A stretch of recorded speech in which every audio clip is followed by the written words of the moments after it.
Hola les amigos, je suis Sergio de Forex Vision Academy et aujourd'hui on est rendu pour un nouvel épisode numéro 3 des analyses. Aujourd'hui on est le, je vais juste vérifier, on est quelle journée? On est le 1er juillet et on va faire une analyse aujourd'hui de ce qui s'est passé depuis le 28 juillet jusqu'au 1er juillet pour USD/JPY et Euro USD/JPY. Mais avant ça, intro.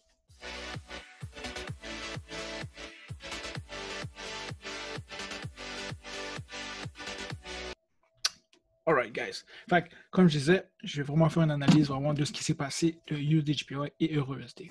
Fait que, pour pas perdre plus de temps, allons-y. So, je vais me mettre en plus petit.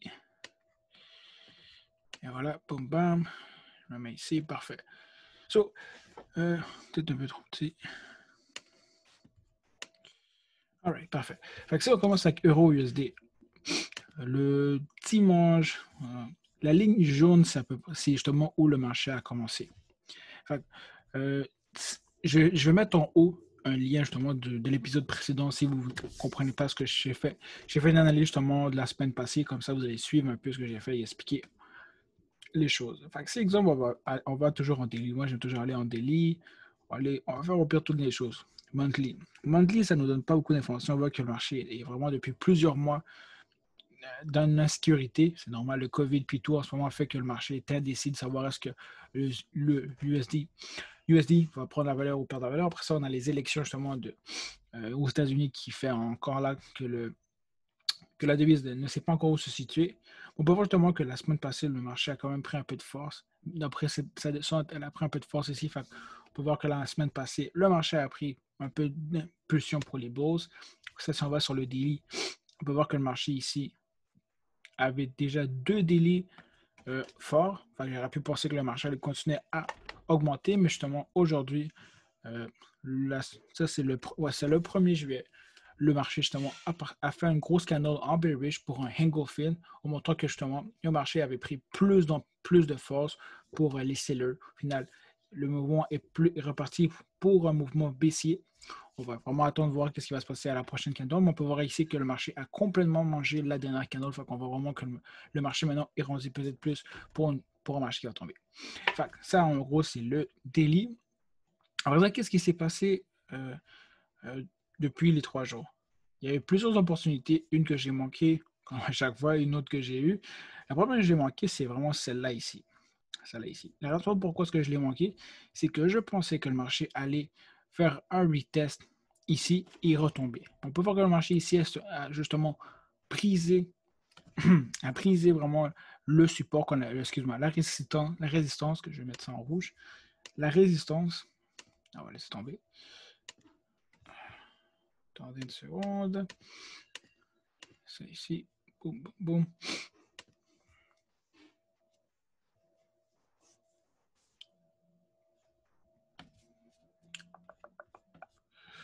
Alright. Oh, trop vite. OK. Fait que, comme je disais, c'est en rouge pour être conforme. Parfait. Donc, comme je disais, le marché ici, moi, je pensais qu'elle allait briser la résistance et tomber, mais l'erreur que j'ai faite, c'est que j'avais oublié de voir que j'avais marqué un higher high, higher low. Donc, on voyait déjà que le marché était en train de monter. Voyons-vous. Logiquement, ce qu'il aurait pu faire, c'est que le marché a eu un peu de résistance ici et allait monter. Je m'avais déjà marqué, je n'avais pas marqué le higher high ici, mais on voit déjà que le marché avait fait son higher high, avait fait son higher low, puis on pouvait prédire un peu que le marché allait soit avoir une résistance et tomber, ou soit aller faire un higher high. Mais logiquement, si on suit le principe du mouvement, on voit vraiment que le marché a fait un higher high et il n'y a à aucun moment brisé la structure et descendu. Fait que j'ai fait cette erreur-là. Si exemple, vous aviez justement mis le trendline ici et suivi dans les règles du jeu, vous voyez qu'ici le marché a vraiment. Ça, c'est vraiment l'opportunité que j'ai manqué. Je vais le mettre plus proche pour que vous le voyez. Ouais, c'est ça. Le marché ici a vraiment, c'est là qui a touché justement le top. Il a remonté, il est arrivé ici. Il a retesté l'endroit le plus bas qu'il avait fait avant. Comme vous voyez ici, le petit mini support, le marché a dit ça ne marche pas. Et en plus, il a résisté encore la trendline. Et finalement, il a décidé de partir pour remonter, qui était pour à peu près, je pense, 60 pips. Donc après ça ici, personnellement, je ne vois pas trop d'opportunités, à part si vous vous placez vous placez ici comme ça un rectangle. Dans ce genre de consolidation, c'est peut-être une opportunité lorsque le marché revient tester le bottom, la partie la plus basse. Après ça, si vous voulez calculer, ça fait combien? Ça fait à peu près 50 pips, ce qui est très très bon. C'est génial pour justement comme trade parce que moi je trouve que ma stratégie à moi c'est entre 40 et 50 pips.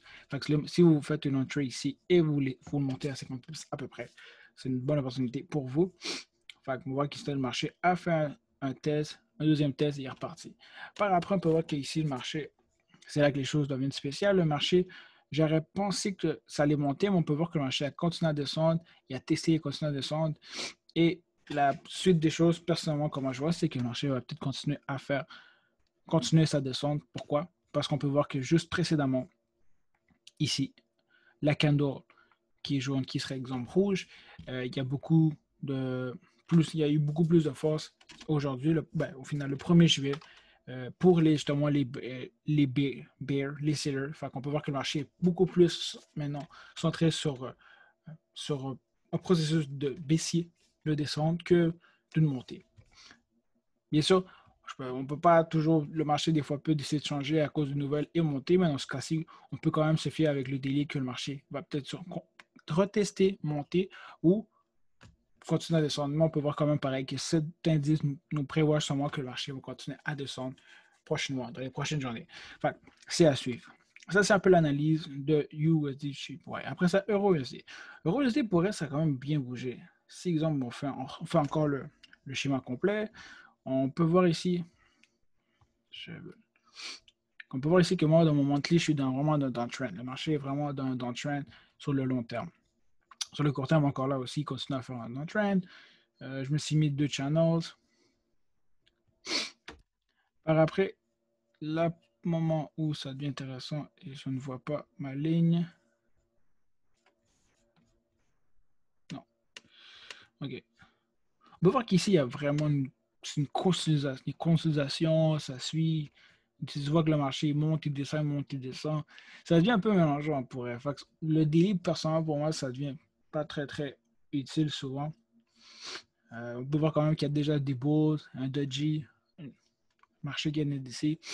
Souvent, je vais plus me fier dans ce genre de situation-là sur le catage et le mahage, qui va donner plus d'infos. Et l'opportunité exemple qu'on aurait pu avoir, c'est je me suis placé les trendlines ici, comme on peut voir. Le trendline de ici, peut-être pas, ou de Wick à Wick, à peu près ici. De Wick à Wick, à peu près ici. Là. On voit que le marché a testé la trendline. Ça a été une opportunité ici. A testé la trendline. Il a même fait 2 fois, 2 canaux de 30 minutes qui montrent que le marché a rejeté vraiment le taux de la trendline. Et là, ça arrête une opportunité de mettre un sell. Et boum, le marché tombe. Après ça, le marché fait un retracement. Boum, il retombe. Et c'est là ici qu'on tombe dans un genre de consolidation parce que le marché fait un peu une balle de ping-pong. Après ça, moi, ce que j'avais mis, justement, je m'avais mis un support ici, une zone de support ici, parce que je savais que le marché allait avoir de la difficulté à percer ça. Justement, le marché est arrivé ici, n'a pas été capable, il a remonté. Dans le genre de stratégie, quand il y a une consolidation, c'est vraiment vous achetez sur le bottom et vous faites des ventes sur le top. Alors, vous faites un sell sur le top et vous faites un achat sur le bottom. Il n'y a pas plus de simple que ça. De cette manière-là, vous évitez justement toute incohérence. Faire un buy ou un sell ici, je trouve que ça devient trop risqué. C'est ce genre de cas-là, moi, comme stratégie que je fais, j'aime mieux justement mettre un buy, un sell. Ici, on peut voir que le marché ici a vraiment brisé la résistance et est en train de la tester. Et à comment je vois les choses, pour elle, je verrais vraiment, réellement le marché continuer à aller demain vers le haut. Parce qu'on va voir justement que le marché a brisé, a testé et en ce moment est en train de faire un retracement avant de continuer son élancé. Fait qu'il y a vraiment eu plusieurs moments vraiment pour USDJPY pour faire pour USD pour faire des achats. Ce serait 1, 2, 3, 4. Et dans ce cas-là, ici, je l'ai eu. Et l'autre ici, je l'ai eu. Il faut vraiment faire très, très attention parce que dans ce cas-là, ici, celui-là, je ne l'ai pas vu venir pour c'est ici que j'ai perdu un peu d'argent parce qu'à ce moment-là, il y a une nouvelle qui s'est passée. Et cette nouvelle-là, en gros, pourquoi j'aime trade USDJPY et EURUSD, c'est que lorsque une monte, l'autre descend. Si USDJPY monte, EURUSD descend. C'est vraiment, il n'y a pas moyen Ça ne sera jamais en même temps. Si ça arrive que les deux montent en même temps, c'est qu'il y a une nouvelle. Comme ça, dans ce cas-là, il s'est passé. J'avais mis, je pense, un buy sur USDJPY et un sell sur EURUSD. Mais dans ce cas-là, il y a une nouvelle à peu près ici. Fait que quand il y a une nouvelle, le marché n'est plus cohérent pour cette règle-là. C'est sûr qu'il y a des cas d'exception où les deux vont aller en même temps, mais c'est en général, lorsque un va vraiment monter d'un coup, on voit vraiment l'autre descendre d'un coup. C'est pour ça que j'aime beaucoup les deux. Des fois, c'est aussi double tranchant parce que lorsque vous mettez un buy et un sell sur l'autre, si vous vous trompez, ben, les deux terminent en étant une mauvaise transaction. Comme je disais, c'est ça. Ça résume un peu la semaine. Je pense pas que j'ai grand-chose à dire.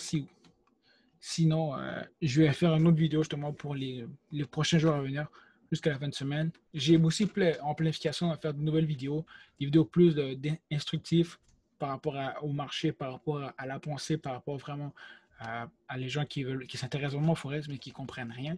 Comme je disais, j'ai déjà un site internet où je fais une formation, mais je veux pareil donner le plus d'informations que je peux sur YouTube pour aider les gens comme vous qui essaient de comprendre le Forex et qui, sincèrement, n'est pas aussi facile qu'on pourrait le croire. Personnellement, moi, ça fait comme 4 ans que je suis dans cette aventure. Puis encore là, des fois, il y a des petites choses qu'il faut que je prenne des notes, que je le corrige. Si vous avez des questions, gênez-vous pas de me poser des questions. Je suis là pour vous. Je serais vraiment content de voir des gens me poser des questions. Sinon donnez-moi un petit like, un petit subscribe pour la chaîne pour pouvoir l'aider à grandir.